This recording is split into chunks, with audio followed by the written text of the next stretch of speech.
जय जय श्री राम दर्शकों, जय बाबा जी महाराज की जय हो। जय श्री गणेश। आज आप लोग के सामने बुध ग्रह के विषय में कुछ चर्चा करना चाहता हूँ। बुध ग्रह, जिसे बुद्धि का कारक ग्रह माना जाता है, और यह सच भी है।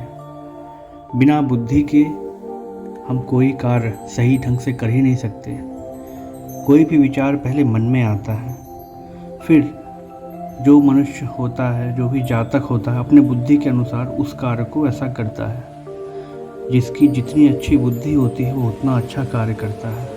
कोई भी कार्य, छोटे से छोटा कार्य हो, बड़े से बड़ा कार्य हो, लेकिन बुध ग्रह सभी जातकों के वाणी पर पूरा नियंत्रण रखते हैं। तो जिसकी जितनी अच्छी बुद्धि होगी वो उतना अच्छा कार्य करेगा। यानी उसके लिए भी बुद्ध जिसका अच्छा होगा उसकी ही बुद्धि अच्छी होगी और वह सारे कार्य को अच्छे ढंग से कर पाएगा। वाणी का अर्थ हमारे कम्युनिकेशन स्किल से होता है, हमारे बोलने की क्षमता, हम कितना अच्छा बोल सकते हैं। कोई भी कार्य बोलने से ही होता है। चाहे कोई भी प्रोफेशन हो, कोई भी काम हो, छोटे से छोटा काम, बड़े से बड़ा काम। चाहे आप सड़क पे बेचने वाले वेंडर को ले लीजिए, वो उसको जितनी बुद्धि है वो चिल्ला के बेचता है, जो भी करता है उसको में भी बोलना ही पड़ता है। उसके बाद कोई जनरल स्टोर वाले हैं, कोई भी बिज़नेस है, कोई भी जॉब है, मीटिंग्स हुए, प्रेजेंटेशन हुए, उसके बाद मार्केटिंग और सेल्स में जो भी बंदे हैं उनको भी बोलना ही पड़ता है अच्छा। चाहे कोई पॉलिटिशियन है, उसको स्पीच देनी है, डिबेट करना है, बिना बोले कोई काम होता ही नहीं है। बिज़नेस डीलिंग करनी है तो आपको बोलना तो है ही, लेकिन क्या बोलना है, कब बोलना है, ये ज़्यादा ज़रूरी है। ये बहुत इम्पॉर्टेंट है। क्या बोलना है, कब बोलना है, कितना बोलना है, सामने वाले को इम्प्रेस करना है तो कितने हद तक उससे बात करनी है, कितने हद तक बात नहीं करनी है। ये बात बहुत सोच समझ के बोली जाती है। और ये हमारा जो बुध ग्रह है, ये प्रेजेंस ऑफ माइंड देता है। दिमाग बहुत ज़्यादा एक्टिव होता है, बहुत तेज़ी से जल्दी काम करता है। सामने वाले ने क्या बोला, अब तुरंत मुझे क्या बोलना है, क्विक डिसीजंस ले लेता है। प्रेजेंटेशन देना हो तो सामने वाले को इम्प्रेस करना है, क्या बोलना है, कितने अच्छे से प्रेजेंट करना है। कोई भी चीज़, कोई भी प्रोडक्ट हो, उसकी अच्छी से अच्छी डिटेलिंग हम कैसे कर सकते हैं, कितनी अच्छी से अच्छी डिटेलिंग करें कि सामने वाला इन्वेस्ट कर दे हमारे साथ। तो यही होता है। दिमाग बहुत तेज़ी से काम करता है, प्रेजेंस ऑफ माइंड बहुत अच्छा होता है, चीज़ों को जल्दी कैच करता है और तुरंत रिएक्ट करता है और सही रिएक्शन देता है अपनी बुद्धि के हिसाब से, अपने ज्ञान के हिसाब से। जितना भी उसे बुद्धि रहेगा, ज्ञान रहेगा, उसके अकॉर्डिंग तुरंत रिएक्ट करेगा। अगर कोई एडवोकेट है तो कचहरी में बिना बोले उसका काम नहीं होने वाला है। अगर कोई पॉलिटिशियन है तो बिना स्पीच दिए, डिबेट किए उसका काम नहीं होने वाला है। कोई भी बिज़नेस हो, छोटे से छोटा, बड़े से बड़ा, उसका काम बिना बोले नहीं हो सकता है। घर में कोई है, बाहर कोई है, कोई किसी को कैसा भी जवाब देता है, तो अगर उसके पास बुद्धि अच्छी होगी, उसका बुद्ध अच्छा होगा तो तुरंत जवाब दे सकेगा, तुरंत। और जब ये बुद्ध कमज़ोर होता है तो यही सब प्रॉब्लम होता है। हम चीज़ों को भूलने लगते हैं, सामने वाले के बात को तुरंत कैच नहीं कर पाते और रिएक्ट नहीं कर पाते, लेट हो जाता है। बाद में हम सोचते हैं कि अरे हमको वो बोल देना चाहिए था, उस टाइम वो बोल देना चाहिए था, तो वो बाद में दिमाग में आता है। शार्प माइंड होता है तो तुरंत काम करता है, और नहीं तो भूलने की बीमारी हो जाएगी। आदमी जो बोलना चाहेगा उसे बोल नहीं पाएगा, रिएक्शन नहीं दे पाएगा। आर्टिस्ट के लिए भी ये बहुत अच्छा होता है। कोई एक्टर हो, कोई सिंगर हो, तो उनके लिए भी ये बहुत अच्छा है। और बुध ग्रह को कला का प्रतिनिधित्व करने वाला ग्रह भी माना जाता है।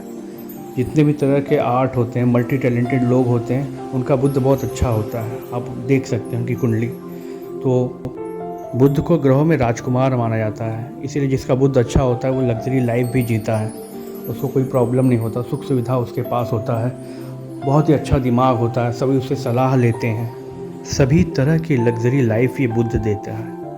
तो बुध ग्रह को राजकुमार ऐसे ही नहीं कहा जाता, सारी सुख सुविधाएं बुध दे सकता है अगर बुध अच्छा हो तो। अब आइए बात करते हैं कि अगर बुध अच्छा नहीं है तो हमें क्या करना चाहिए उसके लिए। तो उसके लिए हम ये कर सकते हैं, तो पहले कुंडली में ये देखेंगे कि बुध आपका बैठा कहाँ हुआ है। अगर बुध आपके अच्छे जगह बैठा हुआ योग कारक है, आपके लिए मतलब कहा जाए कि आपके लिए बेनिफिशियल है, आपके लिए लाभकारक है बुध, तो आप सीधे सीधे उसका रत्न पन्ना पहन सकते हैं।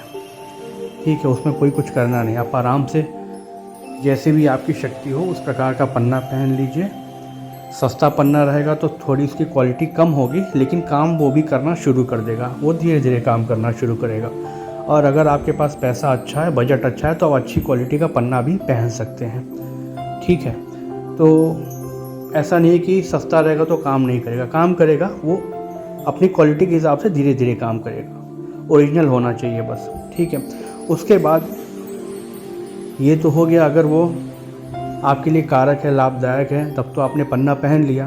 अब ये देखिए, अगर लाभदायक नहीं है तो आप कैसे अपने बुद्ध को मजबूत करेंगे। अगर कहीं ऐसे जगह बैठा है जहाँ आपकी हानि हो रही है, हानि हो जाएगी पन्ना पहनने से, तो उस जगह आप क्या करेंगे, 4 मुखी रुद्राक्ष आप धारण करेंगे। 4 मुखी रुद्राक्ष धारण करने से क्या होगा, वो आपके बुध ग्रह को बैलेंस करेगा, उसकी नकारात्मक जो ऊर्जा रहेगी उसको कम करेगा। ठीक है, और जो सकारात्मक ऊर्जा रहेगी उसको बढ़ाएगा। लेकिन रुद्राभिषेक करा के ही 4 मुखी रुद्राक्ष धारण करें, वो भी नेपाली रुद्राक्ष, वही शक्तिशाली होता है। हिमालय में ऊर्जा बहुत ज़्यादा होती है, हिमालय क्षेत्र में, इसलिए नेपाल का ही बहुत अच्छा माना जाता है। ठीक है, 4 मुखी रुद्राक्ष हो गया। अब आइए जानते हैं कि इसके अलावा भी क्या कर सकते हैं। इसके अलावा आप हरे रंग के कपड़े, जूते, हरे रंग की चीज़ों का इस्तेमाल करना शुरू कर सकते हैं। पेड़ पौधा लगाएं हरे कलर का, और उसके बाद प्रतिदिन उसकी अच्छी से अच्छी देखभाल करें, उसको नियमित जल डालें, उसको अच्छे से ग्रो होने दें, मतलब उसका देखभाल करें, उसका ध्यान रखें। थोड़ा सा अगर आपके पास बाग बगीचा हो तो आप प्लांटेशन करें और उसको ध्यान दें। एक बात और, ये बाम्बू ट्री है, इसको आप अपने वर्क प्लेस पे, टेबल पे, हर जगह रख सकते हैं।